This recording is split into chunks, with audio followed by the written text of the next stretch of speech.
What if the man you loved most hid a secret that could destroy your dreams of family?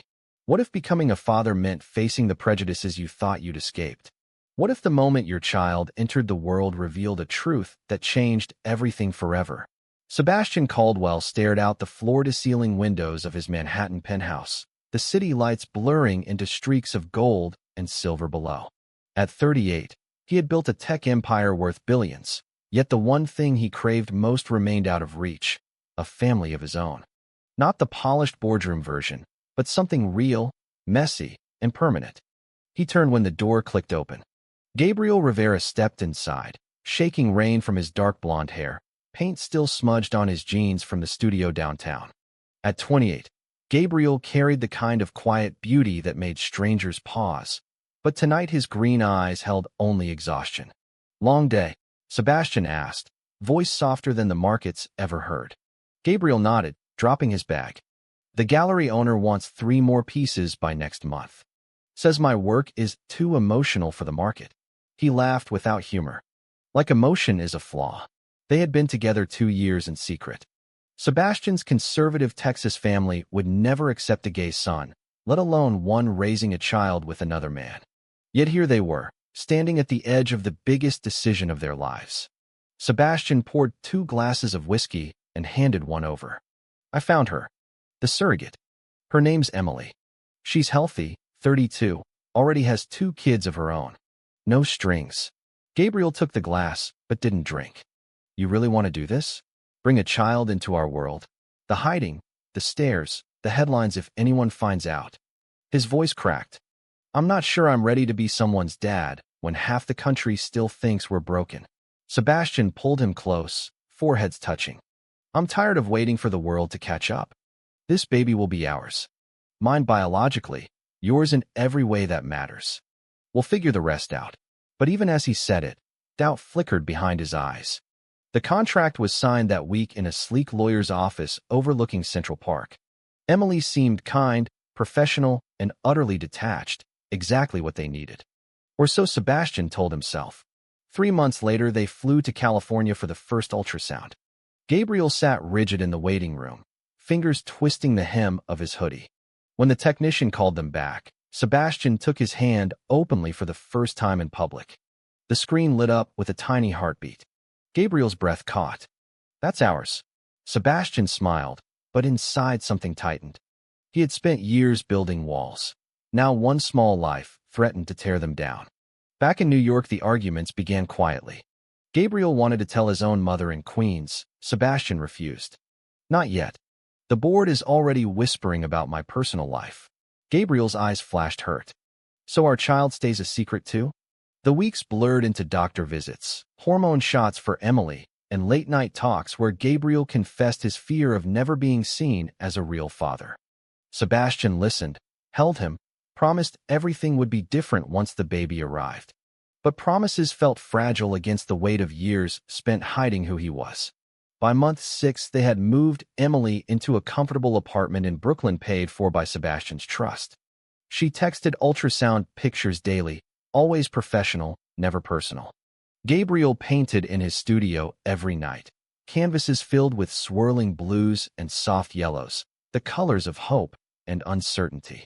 One evening, Sebastian found him crying over a half-finished portrait of a faceless baby. "What if this kid grows up ashamed of us?" Gabriel whispered. Sebastian knelt beside him. "Then we teach them pride. Every single day." He meant it, yet the words tasted like the same lie he had told himself at 25 when he first realized he loved men. The lie that love alone would be enough. Winter arrived early in New York, coating the streets in gray slush. Sebastian's company launched a new AI platform that week, sending his name across every business channel. Interviews, photo shoots, questions about his private life that he dodged with practiced charm. Gabriel watched from the couch, sketchbook open but untouched. "You smiled like a stranger on CNN yesterday," he said quietly. "The man I love doesn't smile like that." Sebastian loosened his tie, exhaustion pulling at his shoulders. "It's business. Once the baby's here, we'll step back, go public on our terms." Gabriel stood, crossing the room until they were inches apart. "Our terms, or yours?" Because I'm the one who'll be changing diapers while you're still pretending we're just roommates till you're bored. The fight escalated fast. Words flew about sacrifice, about who carried more risk. Gabriel accused Sebastian of treating the surrogacy like another business deal. Sebastian shot back that Gabriel had no idea what it meant to protect a future child from the same rejection he had endured from his own father. They slept on opposite sides of the bed that night, the space between them colder than the city outside. Christmas came with forced cheer. Sebastian's sister flew in from Dallas, oblivious to everything. She gushed over the new penthouse decor Gabriel had chosen, never guessing the man beside her brother was more than an interior consultant. Gabriel smiled through dinner, but later in the kitchen, he gripped the counter until his knuckles whitened. I can't keep doing this, Seb. Pretending I'm nobody to the people who matter most to you. Sebastian wrapped arms around him from behind. I'm scared too. My father cut me off emotionally the day I came out at 20. I won't let that happen to our kid. The words hung heavy. For the first time, Gabriel heard the fear Sebastian rarely voiced. They made love that night, slow and wordless, each touch carrying apologies neither could speak aloud. In California, Emily sent a 3D ultrasound. The baby's face was visible now, tiny nose and lips that somehow looked like both of them. Gabriel stared at the image on his phone for hours. She has your chin, he said softly. Sebastian laughed, but his chest ached with a new kind of terror. What if love wasn't enough protection against a world that still saw two men raising a child as unnatural? Spring brought more doctor visits. Emily's belly grew round, and she began asking questions about their plans, about schools and names. Gabriel suggested Luca, after his grandfather. Sebastian agreed instantly, yet inside he wondered if he was ready to be the father Luca would need. The arguments grew quieter but deeper. Gabriel wanted to attend every appointment.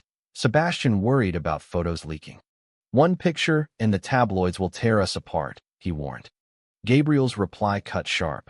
Then maybe we shouldn't be doing this together. The words lingered like smoke. Sebastian spent the next week buried in work, but every night he came home to find Gabriel painting Luca's future nursery in soft greens. One canvas showed two fathers holding a baby under a rainbow sky. Sebastian traced the brushstrokes with a finger and felt his resolve crack. Summer heat wrapped New York in humidity. Emily was 7 months along when the first crisis hit. A routine check revealed elevated blood pressure. The doctor recommended bed rest and closer monitoring. Sebastian flew her to a private clinic in Los Angeles, paying for the best specialists. Gabriel insisted on going too, canceling gallery shows without hesitation. In the sterile hospital corridor, they waited side by side. This is real now, Gabriel said, voice tight. Not just a contract. A person. Sebastian nodded, but his mind raced with worst-case scenarios. If something happened to Emily, the baby, their fragile future. He reached for Gabriel's hand right there in public, no longer caring who saw. That night in their hotel room, Gabriel spoke the fear they both carried. What if Luca grows up hearing that two gay men shouldn't have been parents? What if we fail him? Sebastian pulled him close. We won't. Because we already know what failure feels like, and we're choosing different. Back in Brooklyn, the nursery took shape. Gabriel painted a mural of constellations on the ceiling while Sebastian assembled the crib with uncharacteristic clumsiness. Their friends, a small circle of trusted artists and one loyal assistant, threw a quiet baby shower. For the first time, Sebastian allowed himself to imagine life after the birth. Walks in Central Park, bedtime stories, teaching Luca that love came in every form. Then the misunderstanding struck. Sebastian's mother called from Texas. She had seen a blurry photo from the clinic, Sebastian and Gabriel standing too close. Is there something you want to tell me, son? Her voice carried decades of disappointment. Sebastian lied, claiming Gabriel was a business associate helping with the surrogate paperwork. When he hung up, Gabriel stood in the doorway, face pale. You still can't say it. Even now, the silence that followed was louder than any argument. Gabriel slept on the couch. Sebastian stared at the ceiling, wondering if his love for Gabriel was strong enough to break the chains he had carried since childhood. Month 8 brought relentless tension. Emily's blood pressure stabilized, but the doctors warned of possible early delivery. Sebastian cleared his calendar, something he had never done in 15 years of building an empire. Gabriel quit his gallery contract to be present full-time. They flew to Los Angeles again, renting a house near the hospital. Nights were spent talking about everything they had avoided. Gabriel confessed his own father had left when he came out at 17. "I swore I'd never hide again," he said. Sebastian admitted the board had quietly suggested he tone down personal matters for the upcoming IPO. "I told them to go to hell," he added quietly. It was the first crack in his armor. One afternoon they walked along Venice Beach, waves crashing beside them. Gabriel stopped suddenly. "If we do this, we do it all the way. No more secrets. Luca deserves parents who are proud." Sebastian looked at the man beside him, paint still under his nails, heart bigger than any fortune. "I'm ready," he said, and meant it for the first time. The call came at 3 a.m. Emily's water had broken. They rushed to the hospital in the dark, hearts pounding. The delivery room was bright and sterile. Doctors moved efficiently while Sebastian and Gabriel stood on either side of Emily, each holding one of her hands. She smiled weakly. "You two are going to be great dads." Hours stretched. Gabriel paced. Sebastian prayed to a god he wasn't sure he believed in. When the doctor announced it was time, the room filled with focused energy. Sebastian felt his world narrow to the sound of monitors and Emily's steady breathing. Gabriel whispered encouragement, voice shaking. Then the cry pierced everything. Luca entered the world at 5:47 a.m., tiny and perfect. The nurse placed him on Emily's chest first, then handed him to Sebastian. The moment Sebastian held his son, something inside him shattered and rebuilt in the same breath. But the shock came seconds later. The pediatrician stepped forward, face serious. "There's something we need to discuss. The genetic screening we ran as a precaution shows a rare marker. Luca carries a gene that could affect his vision long-term. It's treatable, but it means early intervention." Sebastian froze, the baby warm against his chest. Gabriel's hand found his shoulder. The doctor continued gently, explaining options, specialists, lifelong possibilities. Sebastian heard the words, but felt only the weight of every fear he had buried. This child, this perfect fragile life, already carried uncertainty. And in that instant Sebastian understood the depth of his own cowardice. He had built walls to protect himself, never realizing they might one day isolate his son. Emily, exhausted but clear-eyed, reached for Sebastian's hand. "He's still yours. Both of yours." She had known from the beginning they were a couple. She had never judged. Back in the private recovery suite, Gabriel held Luca while Sebastian stared out the window at the Los Angeles dawn. "I was so busy protecting our image I forgot to protect our family," he whispered. Gabriel looked up, eyes shining with tears. "Then stop protecting. Start living." The next days blurred into tests and consultations. Specialists confirmed the condition was manageable with therapy and monitoring. But the real healing happened between Sebastian and Gabriel. Late one night, Luca sleeping between them in the hospital bassinet, Sebastian finally spoke the truth he had carried since childhood. "My father told me loving men made me less. I believed him for 20 years. Today I stopped." Gabriel leaned in, forehead against Sebastian's. "Then let's raise Luca to know he's enough exactly as he is." They flew home a week later, Luca bundled safely. New York welcomed them with autumn leaves and a city that suddenly felt less hostile. Sebastian called his mother and told her everything. The silence on the line lasted 30 seconds before she said, "Bring my grandson home for Thanksgiving." It wasn't perfect, but it was a beginning. Gabriel's mother arrived from Queens with homemade tamales and tears. She hugged both men and whispered to Luca, "You have the two best dads in the world." The nursery mural Gabriel had painted now had 3 figures beneath the stars. Sebastian stepped down from daily CEO duties, handing more control to his team.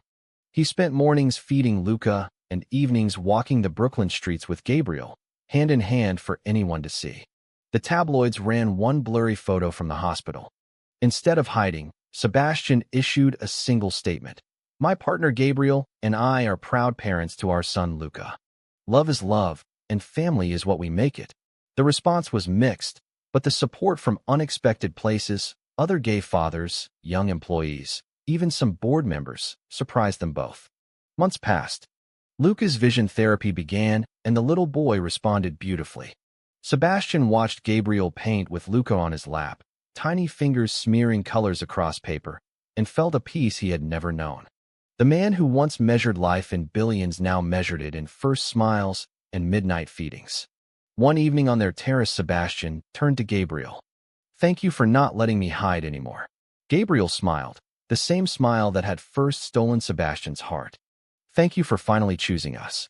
Luca gurgled between them, reaching for both fathers at once. In that moment, every conflict, every tear, every sacrifice crystallized into something unbreakable. They had not just become fathers.